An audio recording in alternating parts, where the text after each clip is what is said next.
God is good. That's all I got to say. I mean, it's simple. God is good. All the trials and tribulations we've had this whole season. Yes, sir!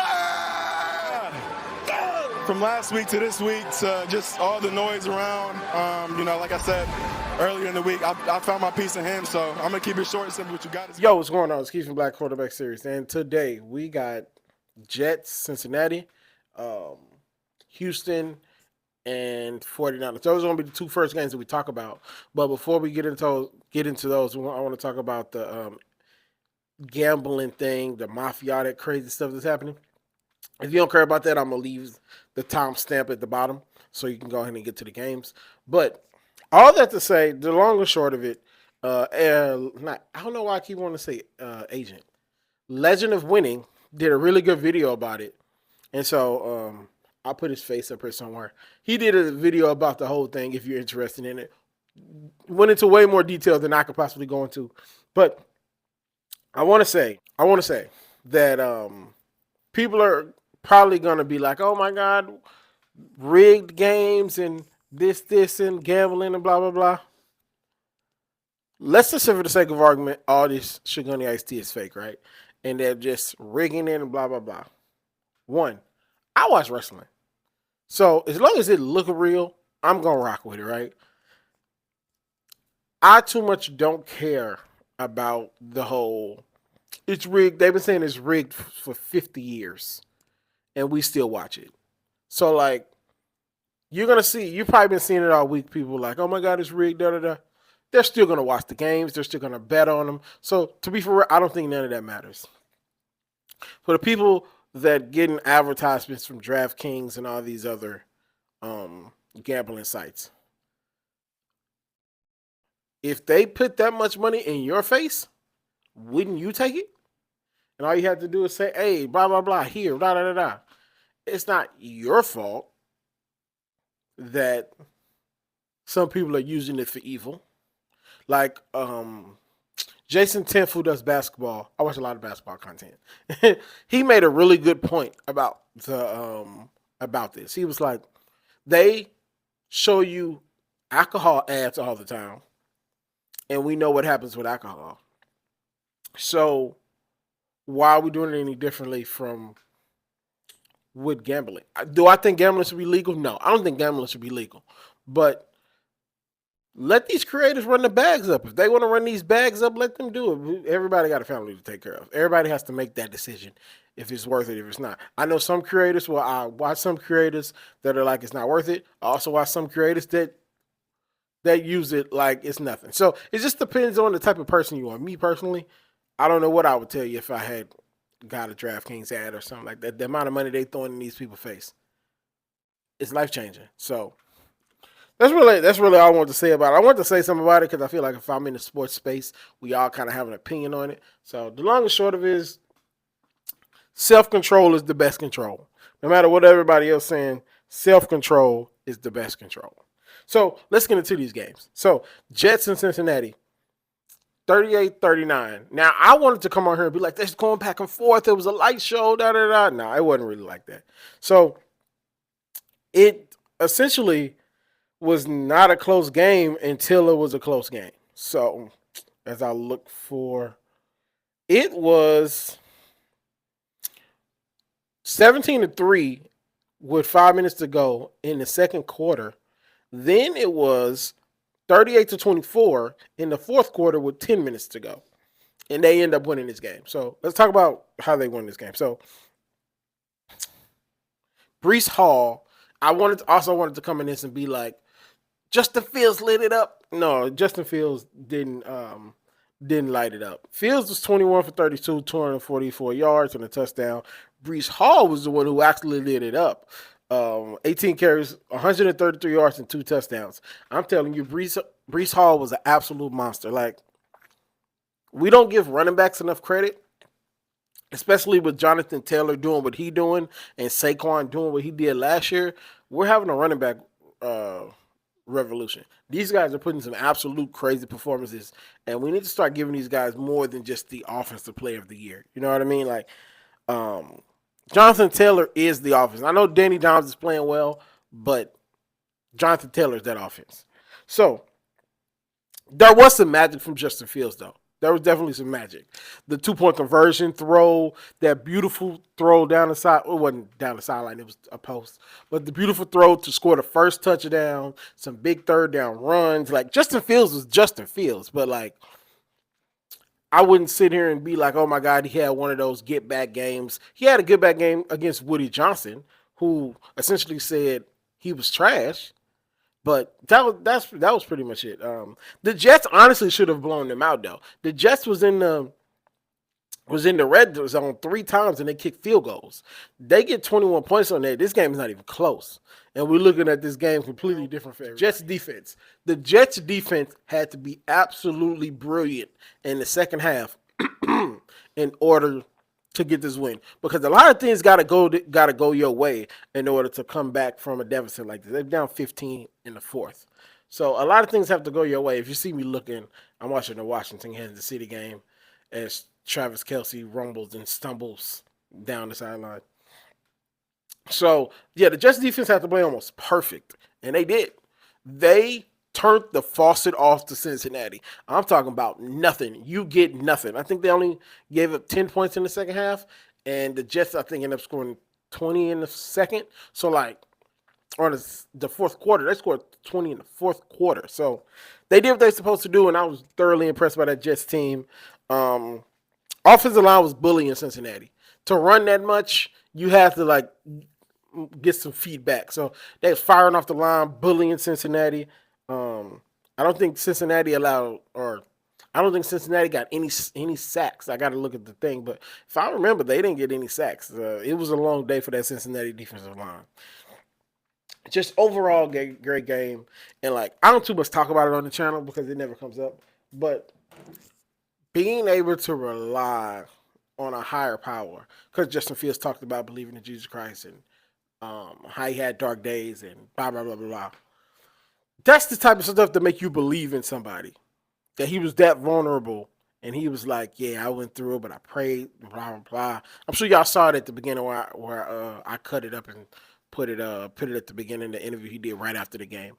But I always say you gotta believe in something. Like you can't just be out here like being atheist. That's one of my core beliefs. But shout out to him, and he came and showed the Jets why y'all paid me. Why y'all wanted me to come here. So, shout out to the Jets. Shout out to Justin Fields. I love that for him. Now, we don't know. They can lose the rest of their games. Let's just be for real. Shout out to Aaron Glenn as well. I'm so happy he got that because they was going to make him the scapegoat, even though this team is not ready to play like that. They was going to make him the scapegoat. Shout out to Aaron Glenn. Shout out to CJ. Shout out to Brees Hall. The whole Jets team, y'all came out and played for y'all head coach, and you love to see that. So, Houston, it's kind of the same thing. I wanted Houston. I was looking at the score, and I was like, okay, Houston about to have a light show. Not really. Like, the Houston game is weird. So, CJ was 30 for 39, 318 yards, 2 touchdowns and an interception, right? Damn near the whole 49ers defense is hurt, right? So, take that into account. The 49ers offense really couldn't generate anything because the Houston defense was phenomenal pretty much the whole game. There's a few hiccups there, but they was great for the most part. But this offensive line is still terrible, as we knew it was going to be. And CJ was still running for his life. He was just, for whatever reason, he was just able to make those plays today that he was not able to make at any other point in the season. So, like, I'm not going to sit here and be like, oh, this game is a fluke. No, he did what he was supposed to do. He won. But you don't want to live on a whim like that. I think they caught an injured battered 49ers team on a bad night, and they did what they were supposed to do. So maybe this is the turnaround game for them. Who knows? But shout out to the Houston Texans. They did the same thing for DeMeco Ryan that Aaron Glenn had done for his team. So that's why they are the two main stars of this team this week's episode. Because 2 black coaches with 2 black quarterbacks, and both of them show why all 4 of them are in this business. That's what I made this channel for. Like, beautiful day. Beautiful thing. And so, moving on to, I wouldn't call it somber, but kind of like, I guess, type things. Bears versus the Ravens. And so, we're going to talk about Caleb Williams first. So, that Ravens defense looked amazing against Caleb Williams. Williams was not good. Caleb Williams was 25 for 38, 228 yards and an interception. And I'm saying, hopefully I can put it on the screen. This interception was terrible. Like, I don't know what bro was looking at. So, like, I think it's time to talk about, have a conversation about Caleb Williams. I know they won 4 in a row. I know this, I know that, blah, blah, blah, right? But I think it's time to, like, call Caleb Williams for what it is. I'm not huge on Colin, but Colin, I think, made a great point. Colin was like, he's not particularly good at any of the quarterback things. He reminds me of a throwback black quarterback. All they can do is just run around. That's kind of Caleb.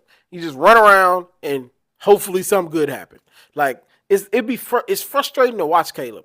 It's frustrating to watch the Titans as well. We're not gonna get to the Titans this week because they got blown out by the Colts. But the Titans are like so frustrating to watch because they're not good and they should be better, right?